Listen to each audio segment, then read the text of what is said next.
O brilho cortante dos diamantes na minha mão não era suficiente para afastar as sombras. Não hoje. Cá estou eu, no epicentro de tudo o que rege esta cidade, sentada na mesa que costumava ser o meu purgatório, e ainda assim, a inquietação não me larga. Lembro-me bem da noite em que pensei que tudo ia acabar, lá na doca de Alcântara, com o cheiro a maresia e a morte a dançar no ar. Foi a viragem, a explosão de violência que transformou a minha vida para sempre. Naquela noite, amarrada numa cadeira fria num armazém escuro, com o Lucas Rossi à minha frente, o rosto dele um quadro grotesco de roxos e inchaços do que o João lhe tinha feito, a minha vida pareceu piscar na minha frente. Estava convencida de que o João, o homem que eu tinha acabado de salvar e que me tinha despachado com um adeus, Ana, me tinha abandonado para morrer. Mas ele veio, sozinho, desarmado, caminhando para a morte certa.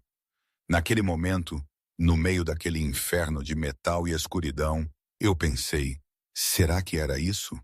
Morrer aqui depois de tudo? Morrer por alguém que me tinha afastado como se eu fosse um erro? Mas voltemos um pouco atrás.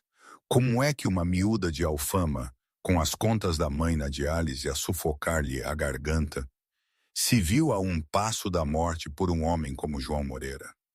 Parece um enredo de novela, eu sei, e por vezes ainda me belisco para ver se é real. O nosso primeiro encontro? Bem, se é que se pode chamar assim, isso é uma história com mais nuances do que parece. Não foi nada de especial no início. Na verdade, foi um desastre. Eu era empregada no lounge obscuro, ali no Chiado. Um sítio onde o dinheiro falava mais alto que a decência e onde os segredos eram a moeda mais forte. Uma noite de cartão VIP, dessas em que o pessoal que frequentava não era só rico, era perigoso. O Pedro, o gerente, um tipo suado e com mau feitio, lá me encarregou da mesa número 4, a zona VIP. E pelo amor de Deus, não olhes nos olhos deles, sibila ele, a suar nas minhas costas. É a mesa dos Moreira. Moreiras. Só de pensar, o meu estômago dava um nó. Eles eram a razão de metade dos projetos de construção em Lisboa avançarem e de certas pessoas desaparecerem na Doca de Santos.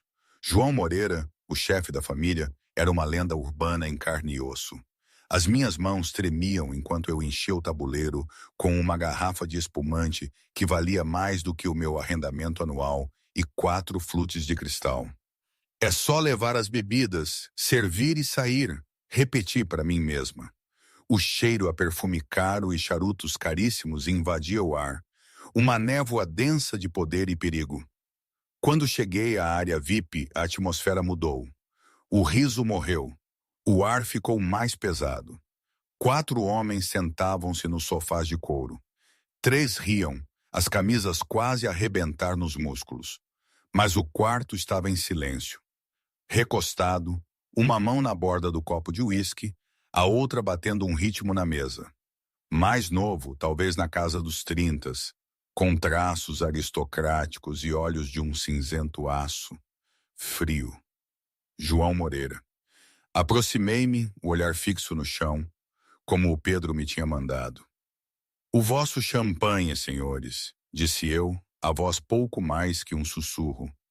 Já não era sem tempo, resmungou um dos homens mais corpulentos, com uma careca a refletir a luz e uma cicatriz na sobrancelha. Era o Carlos. Ele estendeu a mão, roçando desconfortavelmente perto da minha anca. Sabes, querida, tu pareces apavorada. Deixa-a em paz, Carlos, disse o João. A voz dele não era alta, mas cortou o barulho do clube como uma faca afiada. Um barítono grave e ressonante que exigia obediência imediata. O Carlos recuou a mão, a rir.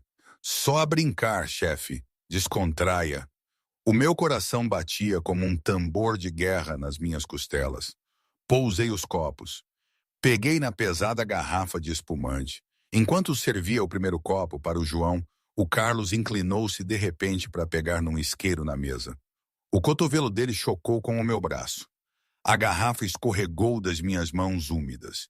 Tentei agarrá-la, mas a gravidade foi mais rápida. Embateu na beira da mesa, explodiu, e uma cascata de champanhe rosa, pegajoso e vidro partido voou por todo o pau.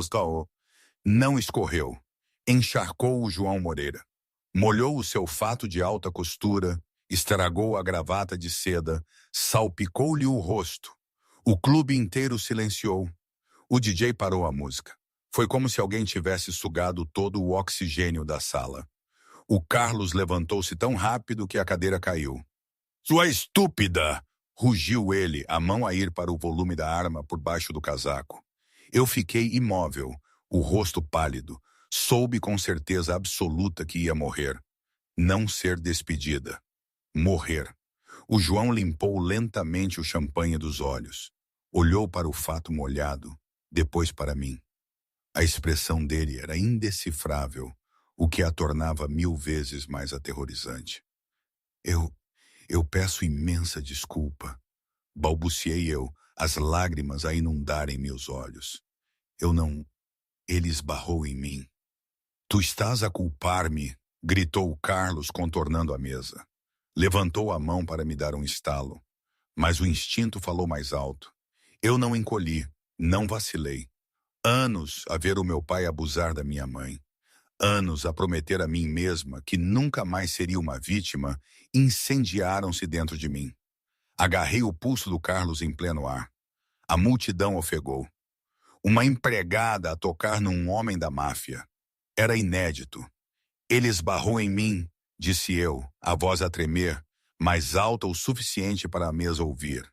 Larguei a mão do Carlos e olhei diretamente para João Moreira, quebrando a regra cardinal. "Lamento pelo seu fato, senhor. Pagarei pela limpeza, mas não vou deixar o seu cão bater-me pelo erro dele." O rosto do Carlos ficou roxo. Ele foi a coldre. "Vou meter uma bala na..." "Senta-te, Carlos", disse o João. A ordem foi suave, mas o Carlos congelou instantaneamente. Olhou para o chefe, confuso. "Chefe, ela acabou de..." Eu disse, "Senta-te." O João levantou-se. Erguia-se sobre mim, os olhos escuros a percorrerem-me o rosto, procurando medo. Ele viu-o, mas também viu algo mais. Fogo. Desafio. Deu um passo mais perto, invadindo o meu espaço pessoal. Cheirava a colônia cara e a champanhe. "Tens uma língua afiada para uma miúda que acabou de estragar um fato de 5.000 euros." Levantei o queixo. "E o senhor tem mau gosto nas companhias para um homem que manda na cidade." O silêncio esticou-se, agonizante e pesado. As pessoas estavam a rezar por mim. O Pedro, o gerente, já estava ao telefone, provavelmente a chamar o IML. Depois, o impossível aconteceu. João Moreira riu. Foi um riso seco e sombrio. Ele meteu a mão no bolso do casaco. Eu encolhi-me à espera de uma arma. Em vez disso, tirou um lenço branco e imaculado. Limpou a gola, os olhos nunca me largando. "Sai", disse ele suavemente. Eu pisquei os olhos. "O quê?" "Sai agora, antes que o Carlos se esqueça quem lhe paga o salário." Não esperei que me dissessem 2 vezes. Virei-me e corri, irrompendo pelas portas da cozinha, agarrando a mala do meu cacifo e fugindo pela saída dos fundos para a noite chuvosa de Lisboa. Corri até os meus pulmões arderem, convencida de que a qualquer momento um carro preto pararia ao meu lado e acabaria com tudo. Não parei até estar em segurança no meu apartamento, trancando os 3 fechos de segurança. Caí contra a porta, escorregando para o chão. Tinha sobrevivido. Mas enquanto olhava para as minhas mãos trêmulas, não percebi a verdade. João Moreira não me tinha deixado ir por misericórdia. Ele tinha me deixado ir porque estava interessado. E no mundo do João, ser interessante era muito mais perigoso do que estar morta. Momentinho. Aqui tenho de fazer uma pausa. O que aconteceu a seguir, toda esta loucura com o João, o tal chefe da máfia, era de uma dimensão que eu nunca imaginaria. E pensar que eu, uma miúda simples de Alfama, estava no centro disto tudo. É surreal, não é? Na altura, parecia-me um filme, mas um filme que estava a acontecer mesmo ali, na minha vida. As minhas prioridades eram tão terrenas. As contas da diálise da minha mãe, a renda do nosso apartamento, a próxima refeição. E de repente estava a lidar com assassinos e diamantes, traições e carros de luxo. É quase risível. Eu, a mulher que mal sabia a diferença entre um vinho tinto e um branco, estava para ser preparada para ser uma espia no meio de uma rede criminosa. O que é que me passou pela cabeça? Medo, sim, muito medo, mas também um estranho fascínio. A vida, afinal, não é preto no branco. Ela tem tons de cinzento, de vermelho sangue, de brilho de diamante. E a minha, nessa altura, estava a ser pintada com todas essas cores, de uma só vez. Enfim, de volta à minha história. Na manhã seguinte, o sol ergueu-se sobre o cinzento e monótono bairro de Alfama, a condizer com o buraco no meu estômago. Eu não tinha dormido. Cada rangido das tábuas do chão, cada sirene que passava lá embaixo na rua, fazia-me saltar. Eu sabia que tinha perdido o emprego. O Pedro tinha me enviado 3 mensagens. Não voltes, estás despedida. Sentei-me à minha pequena mesa da cozinha, a olhar para a pilha de contas médicas da minha mãe. O centro de diálise precisava de um pagamento até sexta-feira ou suspenderiam o tratamento. Eu tinha 300 euros na minha conta bancária. Ana! A voz da minha mãe vinha do quarto, fraca e rouca. És tu? Estás acordada cedo. Não consegui dormir, mãe, respondi, forçando um tom alegre. Estou a fazer café. Eu não podia contar-lhe, ainda não. Às 10 horas bateram à porta. Eu congelei, a caneca de café a meio caminho dos lábios. Não era uma batida hesitante de vizinho. Eram 3 batidas sólidas e autoritárias. Peguei numa faca de carne da gaveta e esgueirei-me para o olho mágico. No corredor estava um homem de fato preto. Não era o Carlos. Era mais jovem, bem feito, usava óculos escuros dentro de casa. Ele segurava um envelope grosso. Ana Rodrigues chamou ele através da porta. Sei que está aí. Consigo ouvir os passos. Vai-te embora, gritei eu, agarrando a faca. Vou chamar a polícia. Eu não faria isso, Sr. Rodrigues, disse o homem calmamente. O Sr. Moreira enviou-me. Ele quer discutir o seu pacote de compensação. Eu hesitei. Compensação? Chefes da máfia não davam pacotes de compensação. Eles davam sapatos de cimento. Desliza por baixo da porta, disse eu. Não cabe, respondeu o homem. Olhe, se quiséssemos fazer-lhe mal, não estaríamos a bater à porta. Abra a porta, Ana. Relutantemente, destranquei os fechos, mantendo a corrente. Abri a porta uns 5 centímetros, a espreitar. O homem levantou o envelope. Era pesado, feito de papel caro e cremoso, selado com cera preta.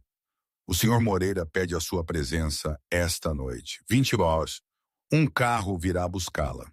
Não vou a lado nenhum com vocês, sibilei eu. O homem sorriu, mas o sorriso não lhe chegou aos olhos. Não foi um pedido, Ana. É um compromisso. E considerando a situação da sua mãe no centro de diálise, acho que vai querer ouvir o que ele tem a dizer. O meu sangue gelou. Eles sabiam, claro que sabiam. Provavelmente sabiam o que eu tinha comido ao pequeno almoço. O homem deslizou o envelope pela fresta da porta. 28, esteja pronta. Virou-se e foi embora. Fechei a porta e rasguei o envelope. Lá dentro havia uma pilha de notas. 5.000 euros em notas de 100. E um único cartão com caligrafia feita à mão. A Sala Safira, entrada privada, não se atrase. 5.000 euros. Era o suficiente para cobrir a diálise por 2 meses. Era dinheiro sujo. Passei o dia a andar de um lado para o outro. Eu podia fugir. Podia levar a minha mãe e fugir para onde? Para o interior? Sem dinheiro e com uma mãe doente. Não conseguiríamos passar da fronteira do distrito. Não tinha escolha. Às 19h55, um Rolls Royce Phantom preto mate parou na minha rua. Parecia absurdamente fora de lugar contra a parede grafitada do meu prédio.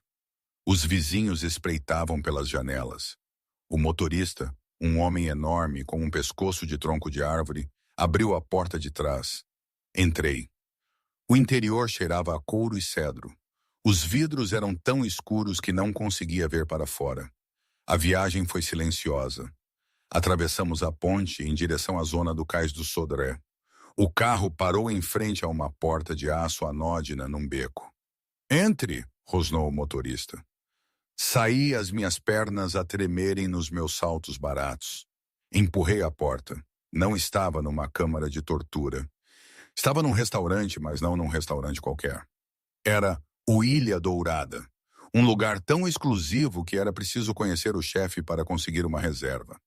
Estava vazio, exceto por uma mesa no centro da sala, iluminada por um único foco. João Moreira estava lá. Não usava um smoking esta noite. Usava uma camisa preta desabotoada na gola, as mangas arregaçadas a revelar antebraços cobertos de tatuagens intrincadas. Parecia menos um homem de negócios e mais um guerreiro em descanso. Ele não levantou os olhos enquanto eu me aproximava. Estava a cortar um pedaço de bife com precisão cirúrgica. És pontual, disse ele. Gosto disso. Parei a 3 metros de distância. Ameaçaste a minha mãe. O João fez uma pausa, pousou a faca e o garfo e olhou para mim.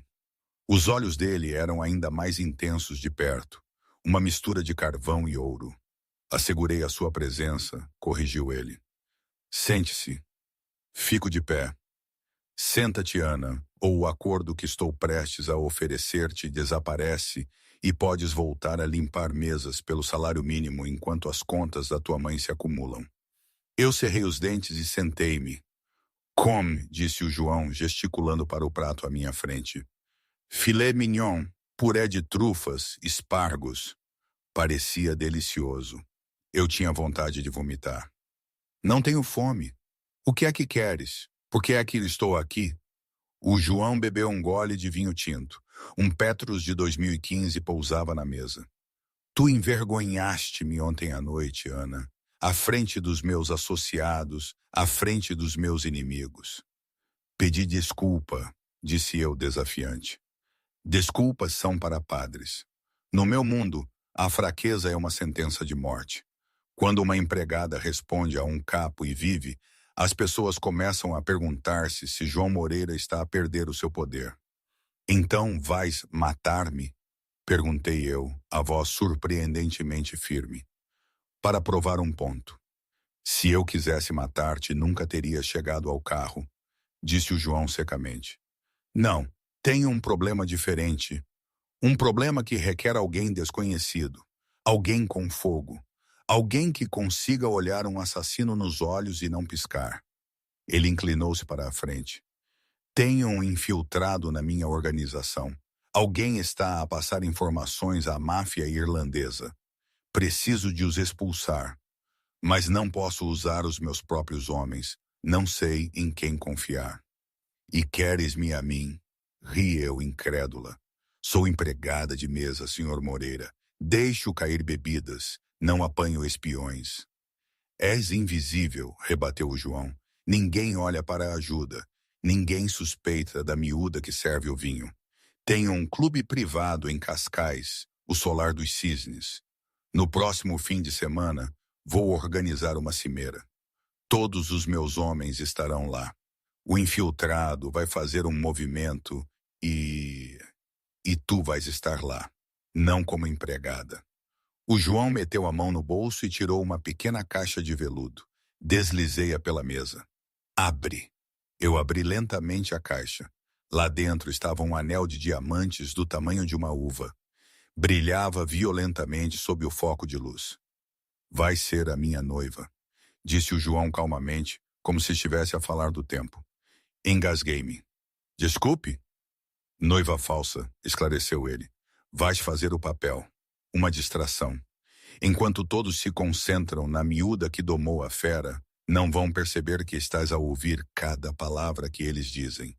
Serás os meus olhos e ouvidos. És um louco, sussurrei eu. Estou desesperado, disse o João, a voz a descer uma oitava. E tu estás falida. Aqui está a oferta. Fazes isto por um fim de semana. Fazes o papel. Ajudas-me a encontrar o rato. Em troca, eu pago as contas médicas da tua mãe, todas elas, pelo resto da vida dela. Olhei para ele. Era um pacto com o diabo. Eu sabia disso. Se dissesse sim, estaria a entrar num mundo de balas e sangue. Se fosse apanhada, o infiltrado matar-me-ia.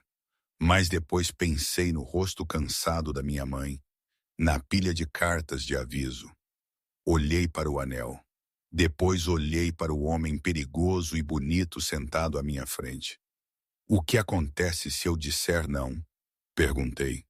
O João encolheu os ombros. Sais por aquela porta, nunca mais me vês. E tu arranjas forma de pagar 50.000 euros em custos de diálise sozinha. O silêncio no restaurante era ensurdecedor. Fechei os olhos, respirei fundo, sentindo o cheiro das trufas e do perigo. Abri os olhos e estendi a mão para o anel. Um fim de semana, disse eu. O João sorriu. Desta vez o sorriso chegou-lhe aos olhos. Era um sorriso de lobo. Um fim de semana, concordou ele. Bem-vinda à família, Ana. O diamante pareceu mais pesado que uma algema. Enquanto o deslizava para o meu dedo na luz fraca do Ilha Dourada, senti uma mudança distinta na atmosfera. Eu já não era Ana Rodrigues de Alfama. Eu era propriedade da família criminosa Moreira. Amanhã de manhã, Novier, uma equipa chegará ao seu apartamento, disse o João, levantando-se e abotoando o casaco. A energia sedutora tinha desaparecido, substituída por uma fria eficiência. Eles vão vesti-la, fazer as suas malas e prepará-la. Queime o que está a usar agora. Cheira a pobreza e medo.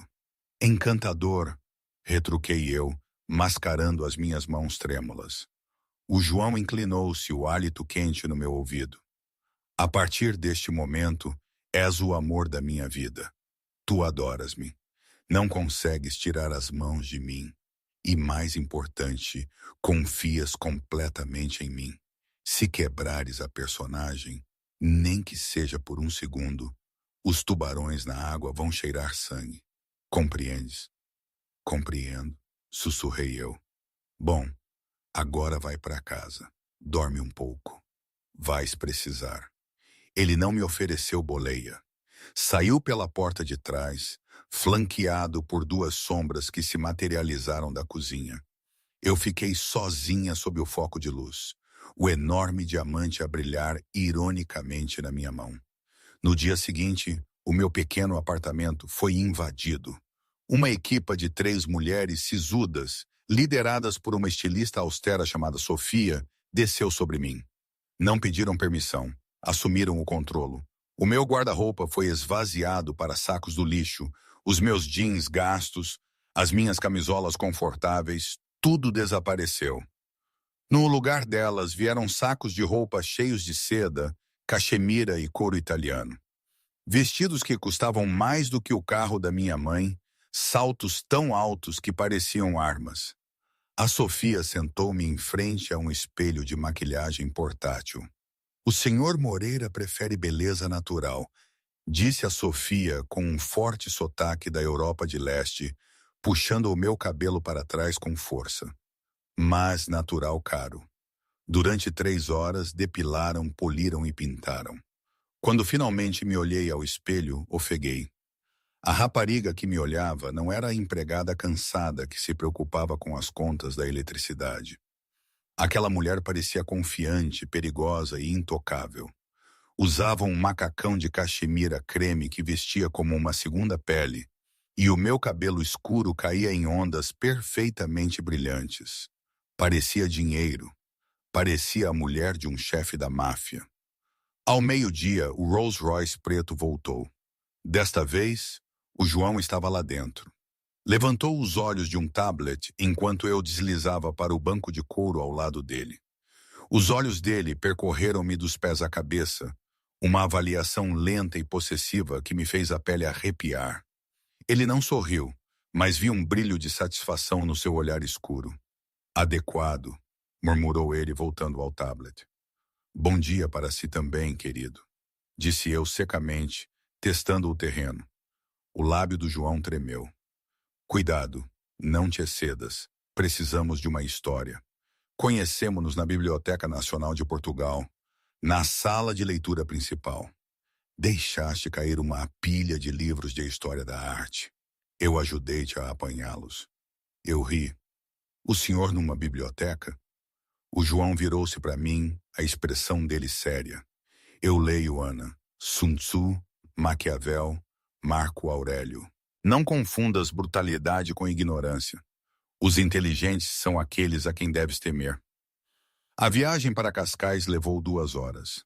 À medida que deixávamos a cidade para trás e entrávamos no mundo das sebes bem cuidadas e dos muros de privacidade de 3 metros, a tensão no carro aumentava. O João deu-me instruções sobre os envolvidos. Vão estar lá 5 capos, o meu círculo íntimo. O Carlos, já o conheces. É um instrumento bruto, leal, mas estúpido. Depois há o Vicente, o contabilista. Suado, nervoso, trata da lavagem de dinheiro. Não fales de números com ele. Ele vai entrar em pânico. Ele fez uma pausa. Depois há o Lucas Rossi. Charmoso, bonito, gere os clubes do centro da cidade. As mulheres adoram-no. Ele sorri demais. Mantém a distância do Lucas. É ele o infiltrado? Perguntei eu baixinho. Todos são o infiltrado até prova em contrário, respondeu o João. Lembra-te, Ana, estes homens são assassinos. Vão sorrir para ti, oferecer-te uma bebida, e se cheirarem fraqueza, vão partir-te o pescoço antes que eu possa impedi-los. Ele esticou a mão e segurou a minha. O aperto dele era firme, o polegar a traçar as veias no meu pulso. Parecia avassaladoramente íntimo. Estamos a chegar. Hora do espetáculo, Ana. Os portões do solar dos cisnes abriram-se. Não era uma casa. Era uma imponente mansão de pedra com vista para o oceano, rodeada por hectares de relva perfeitamente verde. Era de uma beleza estonteante e absolutamente aterrorizante. Guardas armados patrulhavam o perímetro com pastores alemães. O carro parou na entrada circular. As portas da frente da mansão abriram-se e 5 homens saíram para os degraus de pedra, o círculo íntimo. O João saiu do carro primeiro, abotoando o casaco do fato. Os homens endireitaram-se instantaneamente, o respeito e o medo a irradiarem deles. Depois, o João estendeu a mão para mim. Respirei fundo e saí para o sol da tarde. A brisa do oceano agitou-me o cabelo no rosto. O silêncio caiu sobre a entrada. 5 pares de olhos duros fixaram-se em mim. Vi o Carlos lá atrás, o queixo praticamente a tocar no chão. Os outros pareciam confusos, desconfiados. O João puxou-me rapidamente para o seu lado, envolvendo um braço pesado na minha cintura. Foi um gesto de posse, uma mensagem clara para os seus homens. Minha. Senhores, disse o João, a voz dele ecoando sobre o som das ondas a quebrar. Antes de começarmos os negócios, tenho uma apresentação a fazer. Esta é a Ana, a minha noiva. A palavra pairou no ar como uma granada.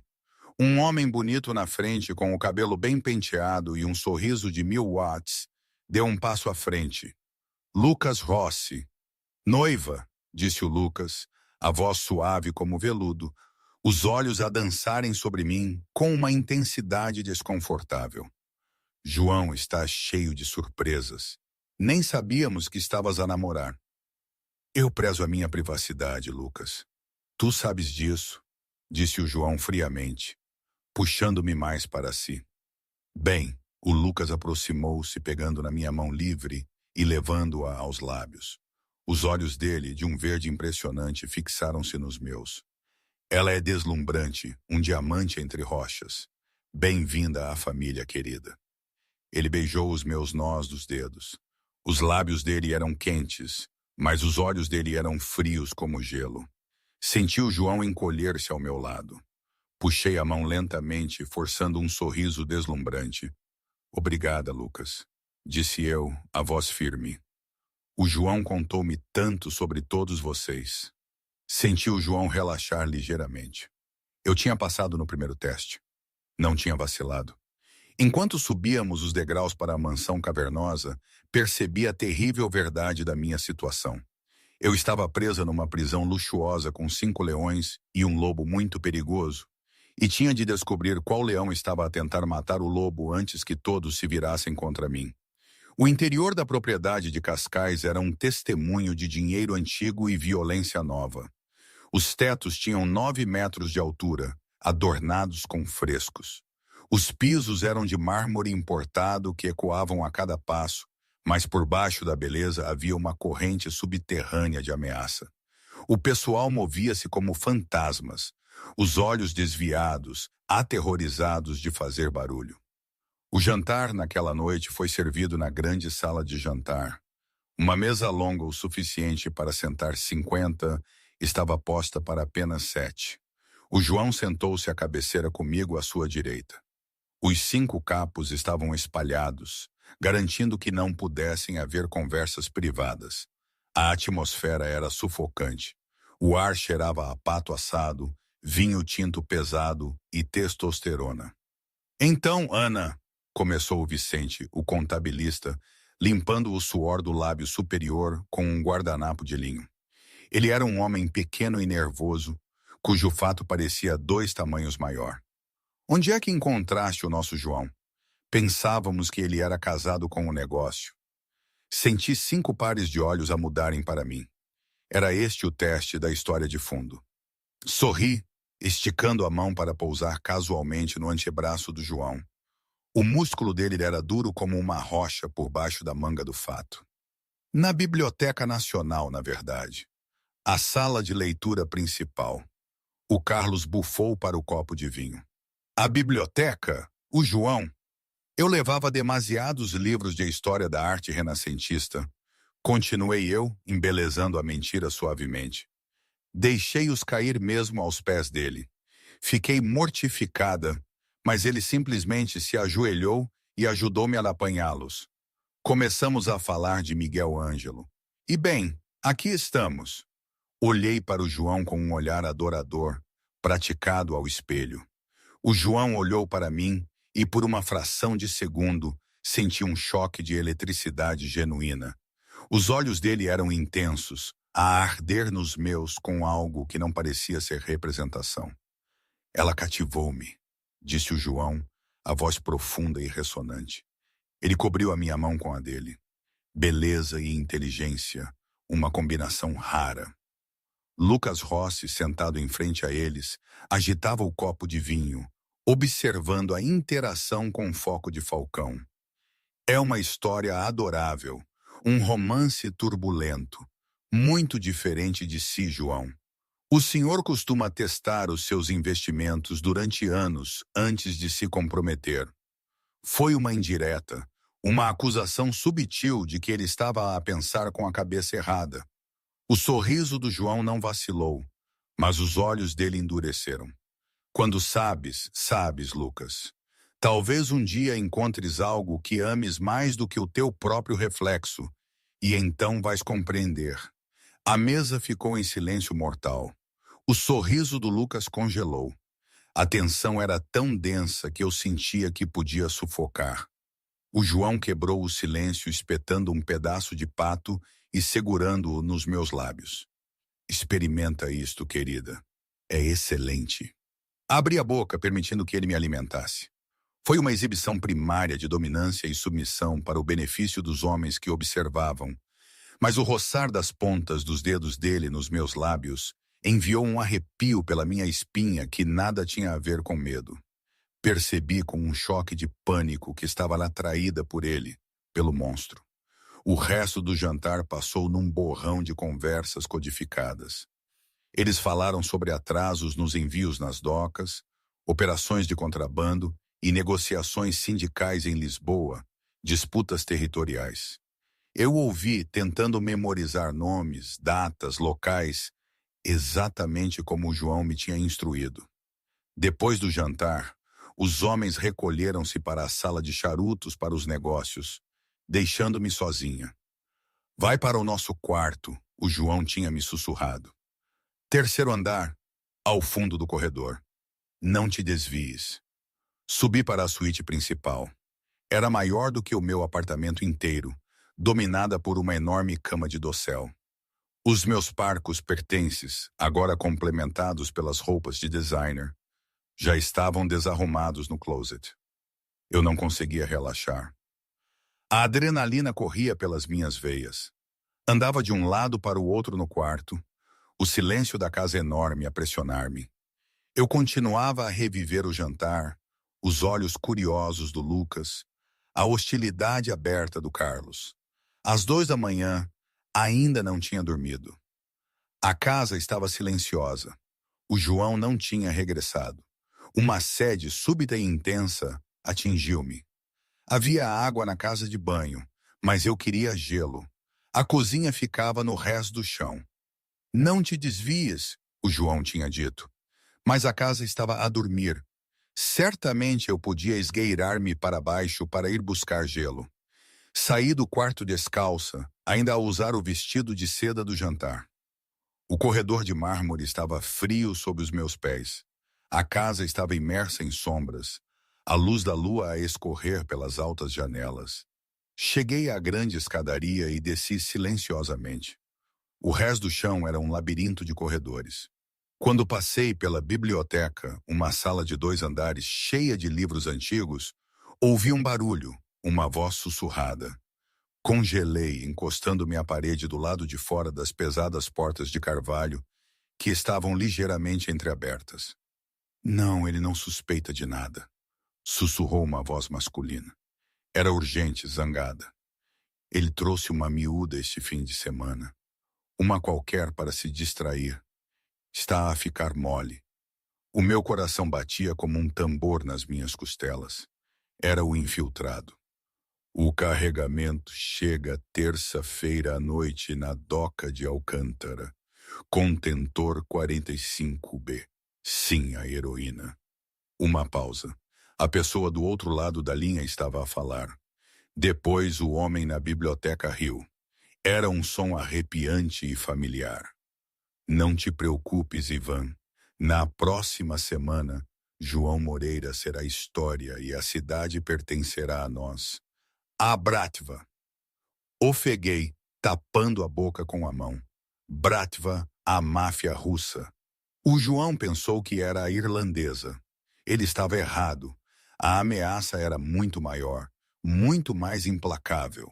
Precisava de ver quem era. Tinha de ter certeza. A tremer, inclinei-me, espreitando pela fresta das portas.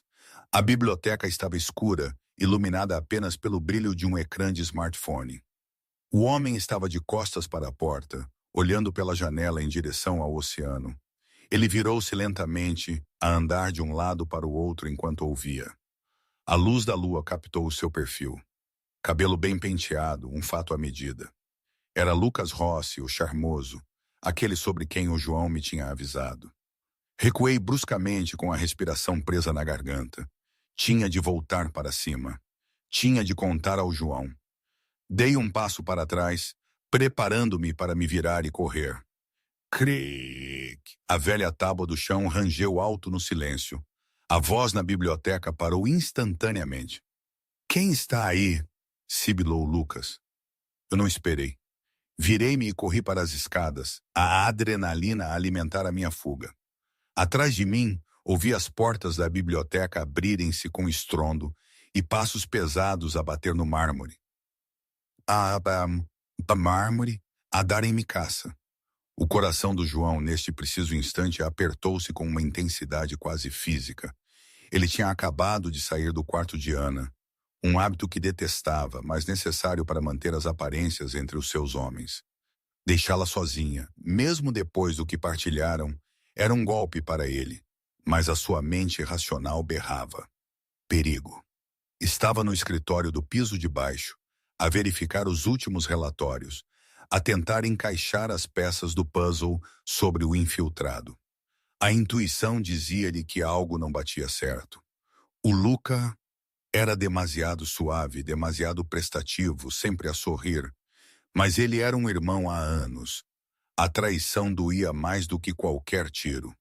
Quando ouviu aquele crack, um som tênue, mas inconfundível, vindo do hall que levava à biblioteca, o João sentiu o sangue gelar. A Ana. A sua primeira e única ordem fora: não te desvies. Se ela desobedeceu e ouviu alguma coisa, se o Lucas, ele não pensou, reagiu. Ao ouvir os passos de Ana a correr e o estrondo da porta da biblioteca, seguido por Lucas a gritar, a verdade atingiu-o como um murro no estômago. O Lucas era o rato, e a Ana, ela tinha o descoberto. O que quer que tivesse acontecido, a vida dela estava em perigo iminente. Um medo frio e visceral, um sentimento que ele, João Moreira, o homem mais temido da cidade, raramente sentia, apoderou-se dele. Não era medo pela sua própria vida, mas por ela. Por aquela mulher de olhos de fogo que tinha ousado desafiá-lo e que agora, por causa da sua missão, estava à beira do abismo. A raiva subiu, escaldante, a distorcer-lhe a visão. Iria desmantelar o Lucas, pedaço por tocar nela. O meu coração era um pássaro frenético a bater contra a minha caixa torácica. Subi os degraus de mármore 2 a 2, seda amontoada nos meus punhos, já não me importando com o barulho. Atrás de mim, o forte baque dos passos ficava mais alto. O Lucas era rápido. Arrebentei pelas portas duplas da suíte principal, fechando-as com estrondo e tentando, desajeitadamente, trancá-las. Os meus dedos tremiam tanto que não conseguia girar o ferrolho. «João!» gritei para o quarto escuro. «João, acorda!» A enorme cama estava vazia. Os lençóis estavam frios. O desespero lavou-me. Ele não estava ali. Eu estava presa num quarto com um traidor que sabia que eu tinha assinado a sua sentença de morte. A maçaneta da porta girou violentamente. Depois, um ombro pesado bateu contra a madeira. O caixilho estilhaçou-se. Outra pancada e a porta arrebentou, atingindo a parede com um estalo ensurdecedor. O Lucas estava ali. O sorriso encantador tinha desaparecido, substituído por uma máscara de pura fúria fria. Ele segurava uma pistola silenciada na mão direita. Sua pequena ratazana bisbilhoteira, sibilou ele entrando no quarto e fechando a porta atrás dele com um pontapé. Devias ter ficado em Alfama. Recuei até as minhas pernas baterem na beira do colchão. Fica longe, Lucas. O João sabe. Ele sabe tudo. O João não sabe nada, zombou Lucas levantando a arma. Ele está lá na garrafeira a escolher vinhos para o seu próprio funeral. Ele é mole, Ana. Ele engoliu a tua pequena farsa. E agora vou meter uma bala na tua linda cabecinha e atirar-te ao oceano antes que os meus amigos russos cheguem. Ele deu mais um passo. Eu preparei-me, olhando desesperadamente à volta por algo para atirar. Uma lâmpada, uma estátua, qualquer coisa. De repente, as portas francesas que levavam à varanda estilhaçaram-se para dentro numa chuva de vidro. Uma forma escura surgiu no quarto, vinda do terraço iluminado pela lua. Aconteceu tão rápido que o Lucas não teve tempo de se virar. João Moreira colidiu com ele como um comboio de carga. Os dois homens chocaram com um armário antigo, a madeira estilhaçando-se à volta deles. A arma voou da mão do Lucas, deslizando pelo chão por baixo da cama. Não foi uma luta de cavalheiros, foi uma briga. Punhos conectaram-se com golpes úmidos. O João, cheio de uma raiva fria e aterrorizante, foi impiedoso. Ele não queria apenas bater no Lucas, ele queria desmantelá-lo. Bateu com a cabeça do Lucas no chão 1, 2, 3 vezes, até o Lucas ficar inerte, sangue a jorrar do nariz e da boca. O João levantou-se, o peito ofegante, a camisa rasgada, revelando as tatuagens escuras no peito. Passou uma mão pelo cabelo, os olhos selvagens enquanto vasculhavam o quarto até pararem em mim. Eu estava a tremer contra a cama, os olhos arregalados de horror e adrenalina. O João atravessou o quarto em 2 passadas. Agarrou os meus ombros, o aperto dele quase doloroso. Estás ferida? Exigiu ele, sacudindo-me ligeiramente. Ele tocou-te? Não, ofeguei. João, eu ouvi-o na biblioteca. Ele está ao telefone com os russos, a Bratva. Eles têm um carregamento a chegar na terça-feira. Ele disse que te ia matar. O queixo do João apertou-se. A traição de um homem que ele tinha tratado como um irmão durante 10 anos doeu mais do que qualquer golpe físico. Mas por baixo da raiva, eu vi algo mais nos olhos dele. Alívio. Alívio intenso e ardente por eu estar viva. Ele olhou para mim, o olhar dele baixando para os meus lábios. A adrenalina no quarto mudou violentamente do medo para algo muito mais quente. Fizeste bem, murmurou ele, a voz rouca. Fizeste tão bem, Ana. Ele não pediu permissão. Inclinou-se e esmagou a boca na minha. Não foi um beijo gentil. Foi desesperado, possessivo, uma libertação de toda a tensão que se tinha acumulado entre nós desde aquela primeira noite no clube. Não me afastei. Derreti-me nele, envolvendo os braços no pescoço dele, puxando-o para mais perto. Pela primeira vez na minha vida, senti-me completamente segura, mesmo num quarto salpicado de sangue e vidro partido. Ele levantou-me sem esforço, carregando-me para a cama. A realidade do que estávamos a fazer atingiu-me. Isto não fazia parte do acordo.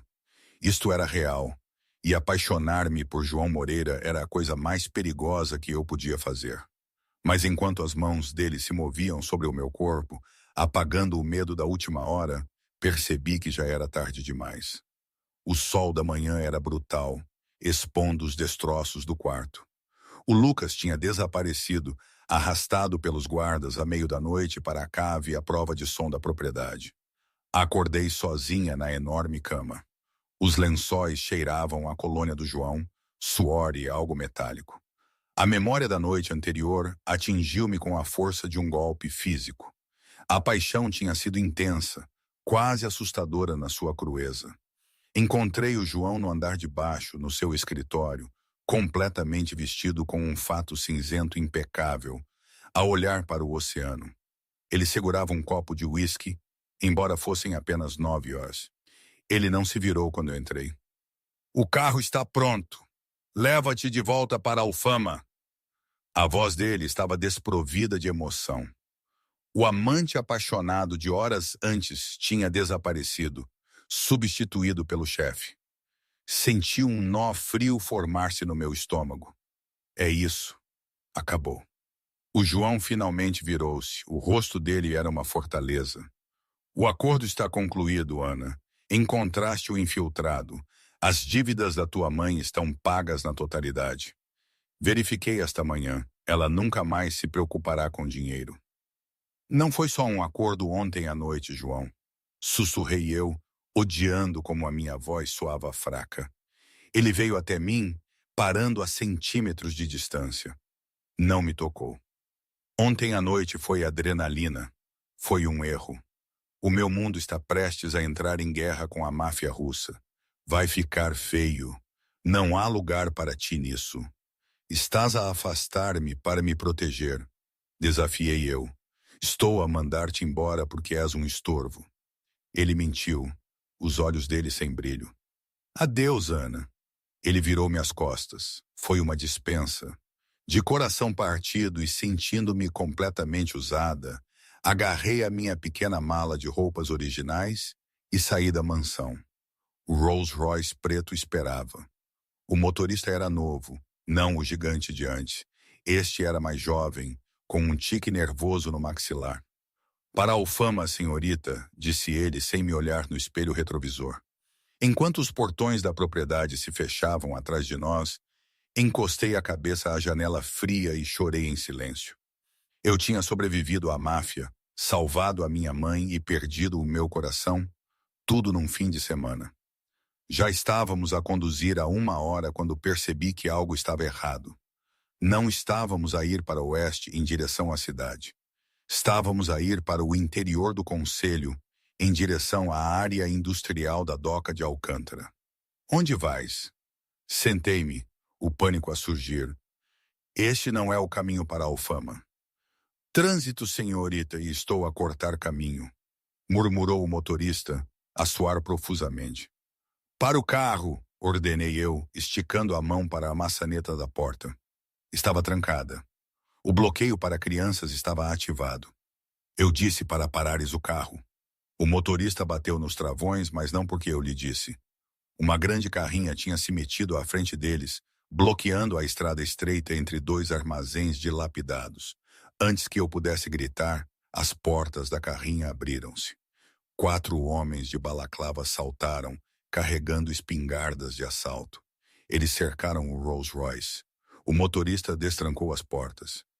Desculpem, ele choramingou. Eles têm a minha família. A porta traseira foi arrancada. Mãos rudes agarraram-me, arrastando-me para o asfalto. Eu dei pontapés e gritei, lutando com tudo o que tinha, mas foi inútil. Um saco de estopa foi me enfiado na cabeça, mergulhando-me na escuridão. Fui atirada para a parte de trás da carrinha. Os pneus guincharam enquanto aceleravam. Quando o saco foi finalmente puxado, eu ofeguei por ar. Estava amarrada a uma cadeira de metal no centro de um armazém abandonado cavernoso. O ar cheirava a gasóleo e peixe podre. A doca de Alcântara. À minha frente não estava um russo. Era o Lucas. O rosto dele era uma confusão de contusões roxas e inchaços da tareia que o João lhe tinha dado, um olho completamente fechado. Ele parecia um demônio. Pensaste mesmo que o João me podia segurar? Zombou Lucas, cuspindo sangue no chão de cimento. Tenho amigos em lugares altos, querida. A Bratva paga melhor que os italianos. Ele tirou um telemóvel descartável e marcou um número, pondo-o em alta voz. Moreira? A voz do João latiu, dura e impaciente. A faltar-lhe alguma coisa, chefe?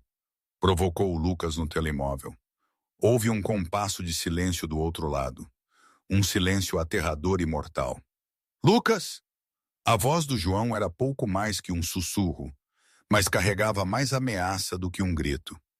Se lhe fizeste mal, vou arrancar-te a pele do corpo enquanto ainda respiras.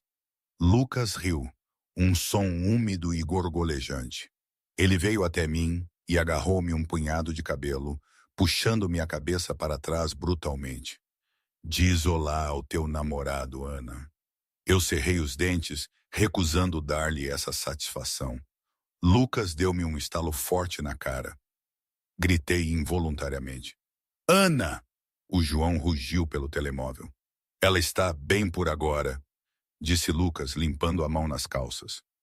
Ouve com atenção, João. Esta noite, à meia-noite, cais 4. Vem sozinho, sem guardas, sem armas, só tu. Se vir mais alguém, a miúda alimenta os caranguejos.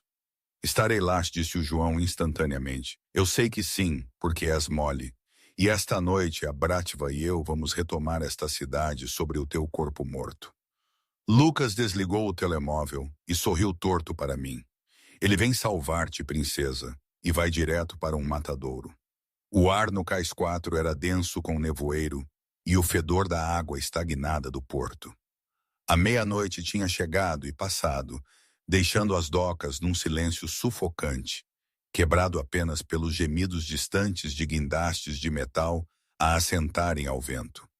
Dentro do armazém, eu estava amarrada à cadeira, os meus pulsos em carne viva por lutar contra as abraçadeiras.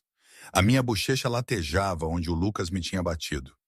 À minha volta, 12 homens estavam nas sombras, mercenários da Bratva russa, armados com rifles de grau militar. Eram fantasmas na penumbra, à espera da morte.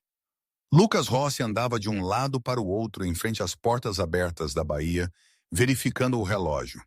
O vento agitava o seu casaco, fazendo-o parecer uma sombra irregular.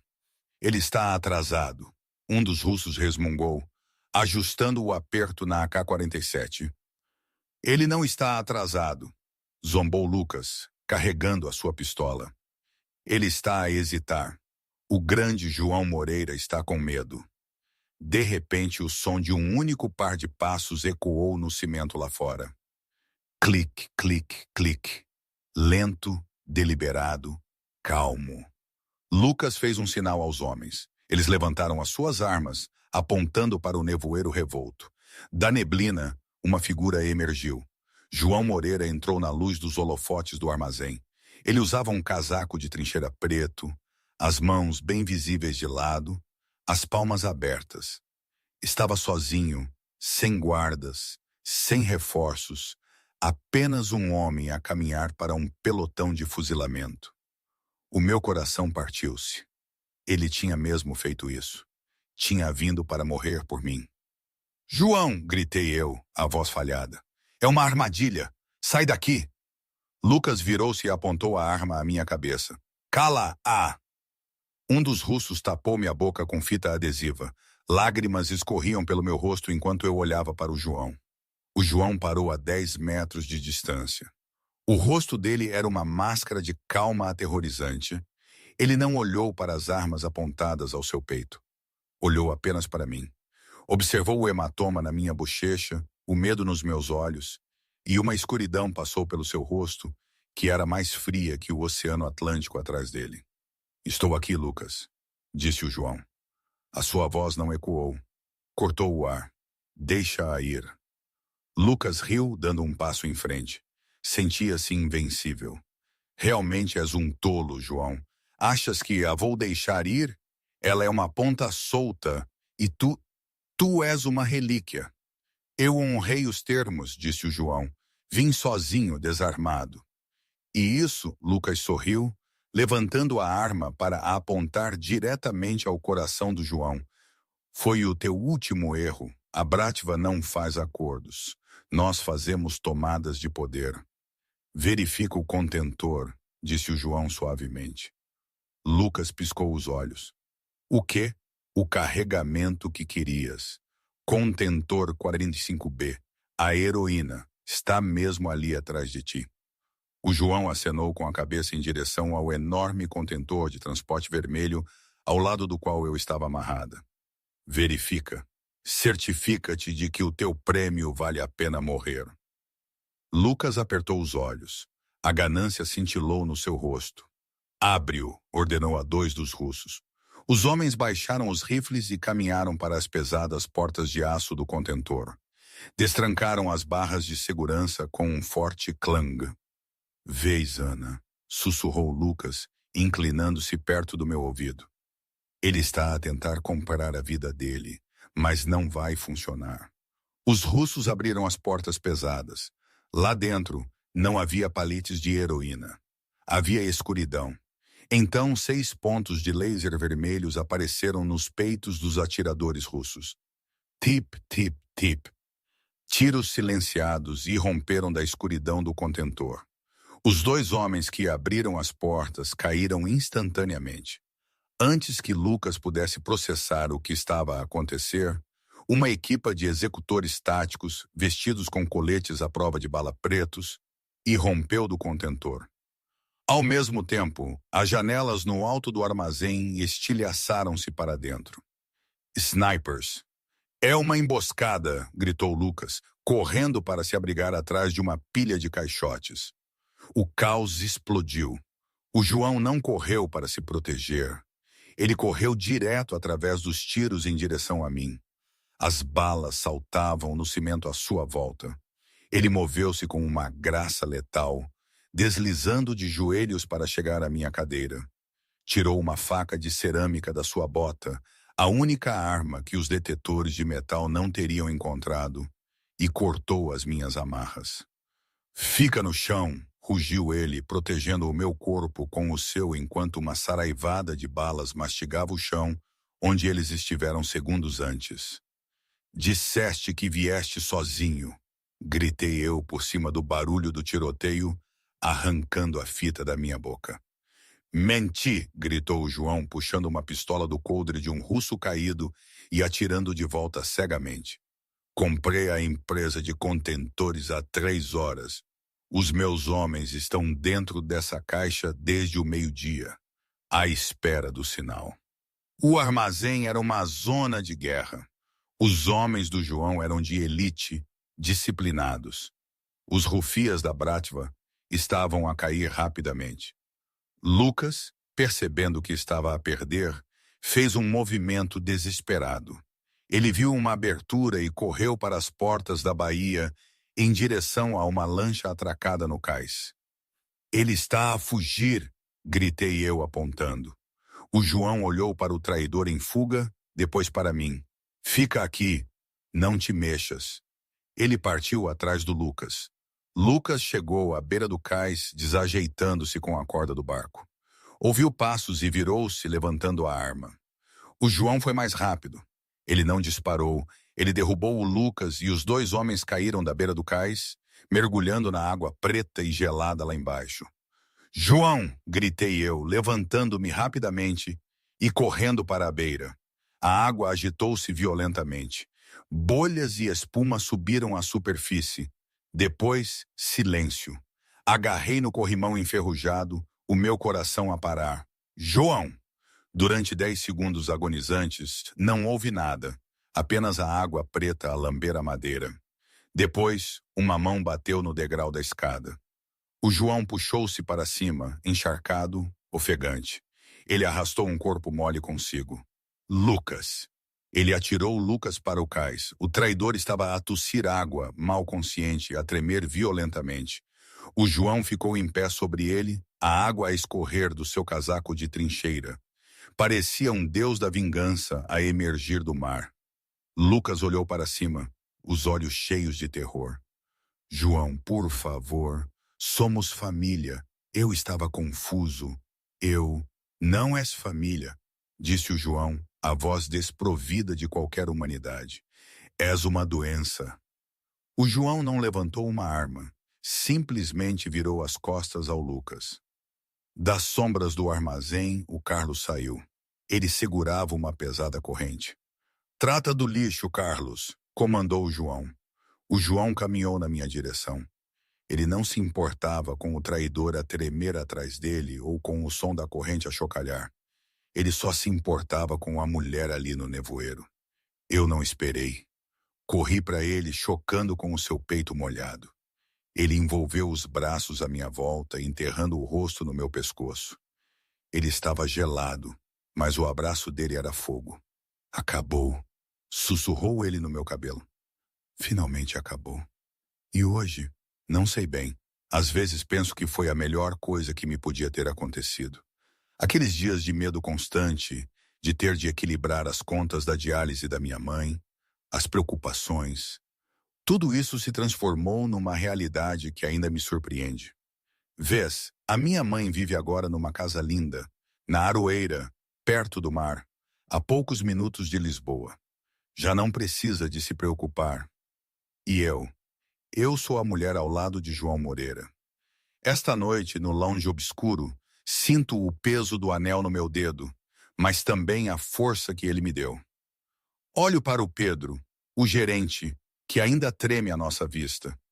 O mesmo Pedro que me despachou por mensagem. É quase poético, não achas? "Obrigada, Pedro", disse eu com um sorriso que senti ser quase tão afiado quanto os diamantes que uso. "Mas hoje, acho que teremos outro empregado. Aquela rapariga nova que tem de pagar as propinas da faculdade está a trabalhar? É o mínimo que posso fazer depois de ter passado pelo que passei. No entanto, o final de um livro nunca é o final da história, certo? Nenhuma Felizes para Sempre é assim tão simples. Às vezes, penso que cometi um erro. Outras vezes, quando sinto o olhar do João em mim, quando ele me trata com uma devoção tão intensa, sinto que encaixamos de uma forma que desafia a lógica e o bom senso. É uma vida complexa, manchada de sombra e poder, de decisões difíceis e sacrifícios. É perigoso, sim, mas é a minha vida. E por mais estranho que pareça, não a trocaria. O que acham que faríamos em circunstâncias destas? Seremos nós cúmplices ou salvadores? A verdade é que ainda não tenho uma resposta.